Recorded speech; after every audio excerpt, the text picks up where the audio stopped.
Bienvenidos a Orígenes. Gracias por acompañarnos en este camino para conocer el proceso de elaboración, el proceso de creación de una obra de arte. Como saben, estuvimos con el periodista y escritor Vidal Mario, que nos permitió conocer todo el proceso de la investigación histórica que terminó en el libro Napalpí, La herida abierta. En el episodio anterior conocimos la semilla, ese momento preciso en que el periodista, el escritor, sintió la necesidad imperativa de contar esta historia. A continuación, Vidal Mario nos contará los desafíos reales que tuvo durante la investigación y cómo tuvo que lidiar con la presión que llevó a sacar a la luz heridas profundas del Estado argentino. Los invitamos a ser testigos del rigor y del coraje que tuvo que tener el periodista Vidal Mario para convertir esta verdad en justicia. Vamos a la entrevista.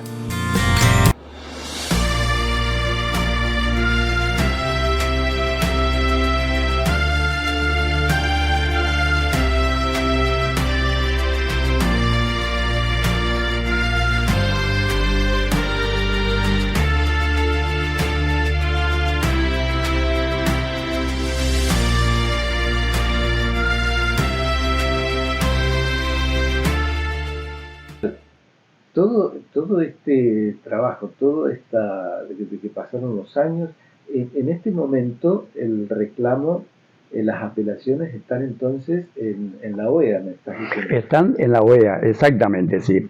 Y bueno, la OEA, o sea, la Comisión Interamericana de los Derechos Humanos, le ha enviado ya, le ha derivado la causa al Estado Nacional, que sería el actual gobierno ya, para que haga una especie de descargo también, ¿no? Y bueno, en esa situación se encuentra hoy la causa. Lo que pasa que se atravesó en determinado momento, en el 2022, como una cuña, otro juicio, al cual yo siempre, el famoso juicio por la verdad de Napalpí, al cual yo siempre lo he considerado una gran farsa, ¿no? ¿Que lo impulsa quién a ese juicio? Lo impulsaron las organizaciones defensoras de los derechos humanos, lo impulsó la justicia federal. ¿Y tomando como base que tu libro también? ¿O queda argumentado? No, al contrario. Ellos, dicen, por ejemplo, toda la vida yo vengo diciendo ya, incluso a partir de este libro, que la reducción de Napalpí era un establecimiento modelo. Trajeron escuelas, trajeron libros, trajeron profesores de corte y confección, trajeron esto. Enrique Lins Arribálzaga decía, bueno, no perdamos ya tiempo con los adultos. El futuro está en los niños. Bueno, a los niños te tenemos que apuntar. Decía Enrique Lins Arribálzaga, una figura realmente injustamente olvidada. ¿Cómo vos podés siquiera pensar que alguien que fue también fundador y primer presidente de la Universidad Popular de Resistencia, ¿no?, podía estar fundando un antro de explotación del indio? Además, Enrique Lins Arribálzaga, quiero referirme 2 segundos a él, era periodista, escritor, científico, docente, ayudante de cátedra de Florentino Ameguino, fue uno de los mayores coleccionistas de insectos de América Latina, que en su momento, cuando esto era territorio nacional de Chaco, él fue designado por unanimidad, por voto popular, arquetipo de la provincia del Chaco, del territorio nacional del Chaco. Y encima fue un luchador por la provincialización del Chaco. Estuvo con el Perito Moreno en la demarcación de límites con Chile. Era un personaje realmente notable, ¿no? Porteño era él, aquerenciado aquí en el Chaco. Entonces, decir que un hombre de estos quilates, era dirigente del Partido Socialista, decir que un hombre de estos quilates morales e intelectuales iba a estar creando un antro de explotación, era lo mismo que decir que Carlitos López Piacentini, o Aledo Meloni, o Guido Miranda, o Tisera, hayan fundado una cosa así. No, imposible. Entonces, siempre reivindico la figura de Enrique Lins Arribalzaga como uno de los grandes impulsores de la grandeza del Chaco, ¿no? Bueno, él fue el fundador, el que fundó en 1911 la reducción de Napalpí, ¿no? Es decir, a ver, entonces este otro juicio, entonces también va contra el Estado. No. O te hace como un contrapeso. Un contrapeso. Un contrapeso. De hecho, tengo una anécdota con ellos, ¿no? O sea, siempre lo consideré eso una farsa política. Por ejemplo, cualquier entendedor, no hace falta ni siquiera haber estudiado educación democrática, como le llamábamos antes, a esa materia, ¿no? ¿A dónde se ha visto un juicio, una de las audiencias, se hizo en la Escuela de Mecánica de la Armada? ¿Y quién fue uno de los testigos? Eugenio Zaffaroni. A una de las supuestas sobrevivientes le hicieron grabar un video en contra de Macri en su momento. Después la llevaron al Instituto Patria. La entrevistaron con Cristina Fernández de Kirchner. O sea, pura política, ¿no? Y era solamente el juicio por la verdad, te comento, fue algo que surgió en el país a raíz de las leyes de obediencia debida, ¿no? Dictado por Alfonsín y de punto final, las leyes de punto final y de obediencia debida. Por lo cual, muchos represores fueron liberados, no se los persiguió más penalmente. Entonces, la cuestión de juicio por la verdad era conocer la verdad de lo ocurrido durante la última dictadura militar, que hasta ahí era justificado, porque era todo muy reciente. Tanto los protagonistas de uno y otro bando todavía, la mayoría estaban vivos. Había muchas cosas que aportar, muchas cosas, muchos testigos. Pero ¿qué juicio por la verdad? Podía haber algo respecto de algo que ocurrió hace casi 100 años.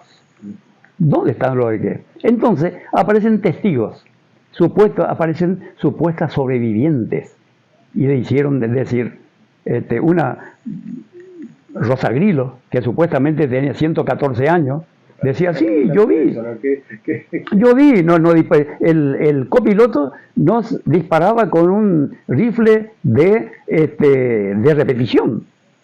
Y bueno, nos tiraron caramelos. Nosotros salíamos, a juntar los caramelos y ahí nos ametrallaban.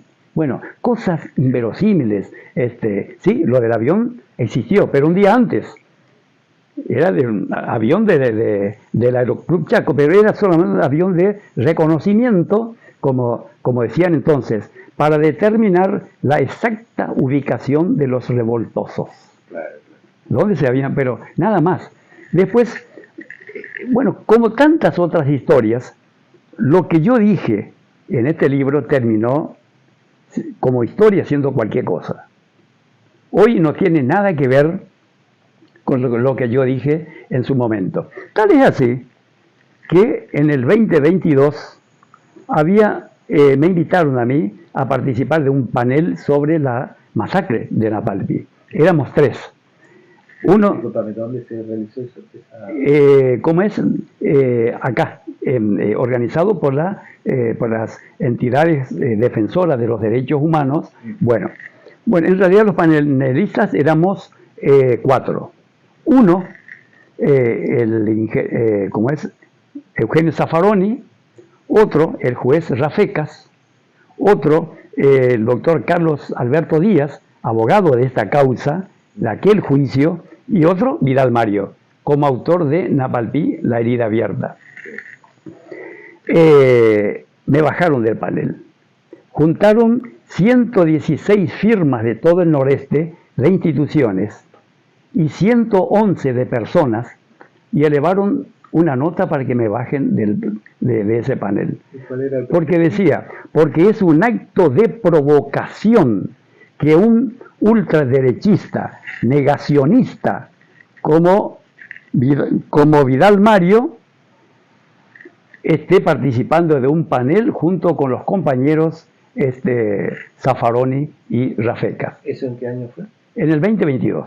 Claro. Exactamente. Bueno, la verdad... ahí ¿qué salió de eso? Claro, entonces me bajaron, sí, en todos los medios salió Vidal Mario como el ultraderechista, negacionista, o sea, el tema es así, ¿cómo puede ser negacionista uno que escribió 5 libros sobre la masacre de Napalpí, que fue el que instaló a nivel internacional el tema? Era ideología pura, ¿no? Entonces,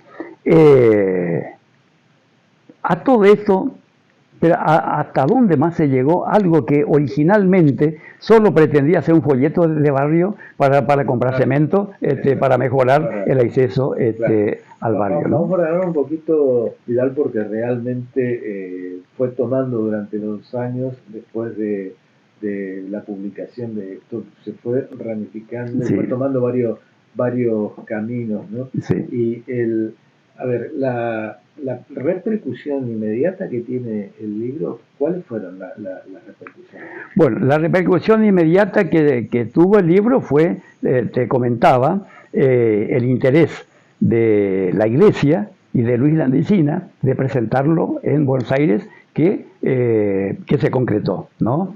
Después, inmediatamente fui invitado a presentar este libro en Quitilipi, en Sáenz Peña. Recibí una nota de felicitaciones del entonces secretario de Cultura de la Nación, cuyo nombre en este momento no me acuerdo, declarándolo también de interés de la Secretaría. O sea, las repercusiones fueron notables. También vino una periodista alemana, Gaby Weber, a hacerme un reportaje sobre la historia. Esto mismo que nosotros estamos haciendo, vino ella y lo difundió a Austria, Alemania y Suiza, países de habla alemana, ¿no? En determinado momento me pasaron un comentario de New York Times sobre esta historia y había una pregunta que me llamó mucho la atención, que habla un poco de la responsabilidad, porque en muchos lugares yo aparecía como Vidal Mario y en otro lado aparecía como Mario Vidal. Claro. Entonces la pregunta, ahí tengo la nota por ahí, decía, ¿Mario Vidal o Vidal Mario?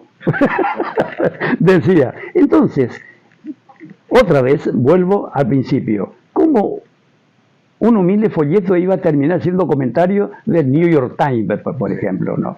Bueno, después, las otras repercusiones fueron, bueno, se hicieron obras de teatro basado. El hijo de Cito Segovia, ya me voy a acordar el nombre, hizo canciones sobre esta historia, ¿no? Y hasta una banda de rock recién formada se puso de nombre Napalpí. Y también, motivó que aparecieron otros investigadores a investigar sobre lo mismo. Y bueno.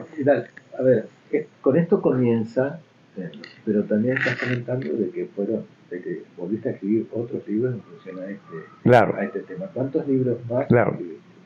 Tendría que hablar de otra de las repercusiones de las que me había olvidado. Sí. Que eso fue a mediados de 1999, me llaman del archivo de la provincia del Chaco, su entonces directora, la escribana Lucrecia Morgan Deschanton. Me voy allá, ¿de qué se trataba? Era el expediente de la causa del año 1924. expediente número 917/94. Ahí estaban las declaraciones de todos los policías represores. O sea, para mí fue una gran alegría ese hallazgo. Ese expediente en este momento está en exposición acá en el archivo histórico de la provincia, en una caja de vidrio. Para mí fue realmente una alegría tremenda porque era un mensaje que decía, Vidal Mario no mentía. Fue así. Ese expediente me confirmaba. Bueno, esa fue otra de las grandes repercusiones. Ahora, ¿qué motivó la aparición de ese expediente? Que yo escribo un segundo libro. Y la otra gran repercusión que tuvo, que así como apareció el expediente en el Archivo General del Poder Judicial, en el Archivo del Congreso Nacional apareció el diario de sesiones de un juicio político que se le hizo al ministro del Interior de la Nación, del presidente Alvear, por ese tema. El juicio político duró 6 horas y ahí realmente se mostraron pruebas palpables, testimonios como el del intendente de Resistencia, de apellido Guerrero, de Enrique Linza Ribálzaga, de la crueldad que se había cometido allí. Allí se hizo, por ejemplo, en un frasco, estaba todavía los testículos y las orejas del líder de la rebelión, Maidana, José Maidana. Fue realmente terrible eso, ¿no? Y bueno, ¿qué pasó ahí? Pedían una comisión investigadora, o sea, el hecho ya estaba determinado. Se exigió el envío de una comisión investigadora legislativa, que determine no solamente no si ocurrió o no ocurrió el hecho, eso ya estaba probado y comprobado, sino cuántas fueron las víctimas. Bueno, se fue a votación. ¿Y qué pasó? Los que impulsaron esto fueron los del Partido Socialista, ¿no? Pero puesto a votación, triunfó la mayoría, que era del Partido Radical. ¿Qué significó eso? Pase a archivo. Y efectivamente estuvo en el archivo 70 años, hasta que apareció este libro. Claro, entonces, tal vez el humilde mérito de este libro, porque ya se había hecho algo antes sobre esa historia, pero muy superficialmente. En 1949 vino por acá un misionero de los menonitas de Erkan, Estados Unidos, de Indiana. Y de vuelta a su país escribió un libro, Los indios tobas del Chaco argentino, más conocido como Informe Rayburn, porque así era el apellido de este hombre, y lo escribió con su esposa, Informe Rayburn. Allí, en una línea, hablaban de la masacre de Napalpí ya en 1949. Después, con el tiempo me enteré que se había hecho, unos estudiantes de Buenos Aires, de la UBA, habían hecho una tesis sobre eso. Y había un artículo publicado en la revista latinoamericana. O sea, y los propios aborígenes del lugar, las actuales generaciones, sabían que algo malo había ocurrido allí. Lo que no se sabía muy bien qué era. Entonces, el mérito de este libro fue ofrecer detalles, ofrecer precisiones de lo que realmente ocurrió ese sábado 19 de julio de 1924 allí. O sea, por fin salió a la luz todo lo cruel que fue aquello. Ese fue el mérito de este libro. Más allá de que esté mal o bien escrito, pero reveló algo que había estado escondido mucho tiempo. ¿Cuántos libros hiciste con respecto a Napalpí? Bueno, después de eso, tanto con el expediente como con el diario de sesiones, escribí Napalpí, así solamente, revelaciones inéditas, por eso le puse revelaciones inéditas de la más horrenda masacre de aborígenes sucedido en el Chaco en el siglo XX. Bueno, ese fue el segundo libro, que lo presenté en Granada, ¿no? Hace poco anduvo por acá un cantante, Mario Ojeda, chaqueño. Bueno, él fue uno de los que presentaron mi libro en Granada, en Jaén y otras ciudades españolas. O sea, que una historia del Chaco yo lo lleve a España, ¿no? Realmente para mí es motivo de orgullo. Y después, el mismo libro, un año después, lo presenté en la iglesia Saint Elizabeth del barrio de Manhattan en Nueva York, ¿no?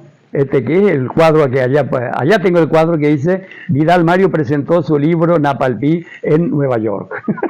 Claro, lo tengo, lo muestro acá porque tiene que estar en un cuadro la información, ¿no? Y bueno, y después el archivo del Ministerio del Interior me mandó a través del archivo de acá de la provincia más datos sobre la reducción de Napalpí, que realmente la mayoría de ellos venía escrito en plumín, porque era de mucho antes, era de 1910, 1909. Así que, ¿qué tuve que hacer yo? Grabador de mano, leía algunos, bueno, y con eso escribí otro libro sobre Napalpí, Napalpí antes, que es lo que no se sabía, qué era Napalpí, que venía a confirmar también lo que yo decía en este libro. No eran una salvajada lo que tenían. Ya en este libro yo decía, ¿cómo pueden ser incivilizados, incultos, un lugar que ya tenía una cancha de fútbol, que tenía 2 equipos de fútbol y participaba en los torneos como es zonales de fútbol organizados por los colonos blancos? ¿De qué campo de concentración estilo Auschwitz estamos hablando? No mientan. Yo le decía, y le sigo diciendo a todos ellos, a cierta gente, ¿no? Ahora, Vidal, realmente es sorprendente y te agradecemos muchísimo por tomarte el tiempo y contando estos detalles tan especiales, tan particulares de todo lo que fue la trama de cómo nació, de la investigación que tuviste, todo lo que la repercusión y cómo a través de eso te fueron llegando más información que seguramente ni lo pensabas. Ni lo pensaba, exactamente, claro. Y te enriquecieron más para poder sumar otros 2 ejemplares más donde amplías esa información. Sí. Pero además que también te atacaran un poco para desmentir todo eso que habías divulgado. Sin embargo, todavía eso está vigente, todavía no se define, hay una sentencia y está en los medios de apelación y hay todo involucrado el Estado. Es decir, desde aquel libro para folletitos para recaudar fondos, de la exactamente, sí. ¿no? Está en la OEA y conmocionó a todo un país y a varios gobiernos nacionales que están abocados en el tema y viendo a ver cómo salen de todo este lío, ¿no? Exactamente. Y bueno, me alegro de haber hecho mi humilde aporte a toda esta historia. Y bueno, más que nada porque para que no siga en el olvido algo que tuvo ya en su momento demasiado tiempo en el olvido, ¿no? Bueno, y de esta manera terminamos esta entrevista especial que hicimos con Vidal Mario aquí desde su domicilio, donde nos contó toda la historia. Seguramente hay mucha gente que no sabe de qué se trata Napalpí, y los que saben, estoy seguro que se habrán enterado muchos detalles particulares de toda esta historia que ha conmovido tanto a la provincia como al país en general. Muchísimas gracias, Vidal. Gracias a ustedes, muchas gracias, muchas gracias.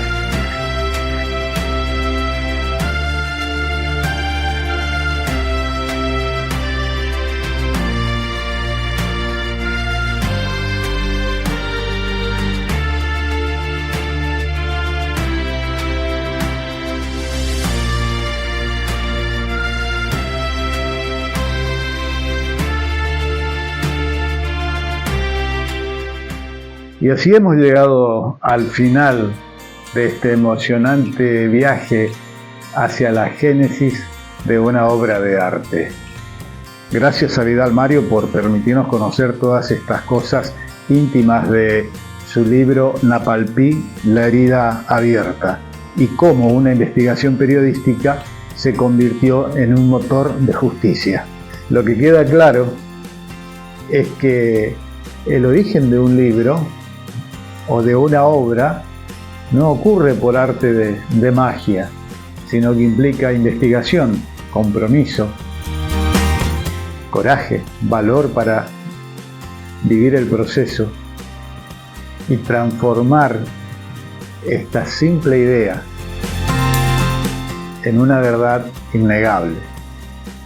Los esperamos en el próximo episodio de Orígenes para seguir desmantelando la arquitectura del arte, la arquitectura de las formas. Soy Juan Carlos Quiñones y los espero en nuestro próximo encuentro.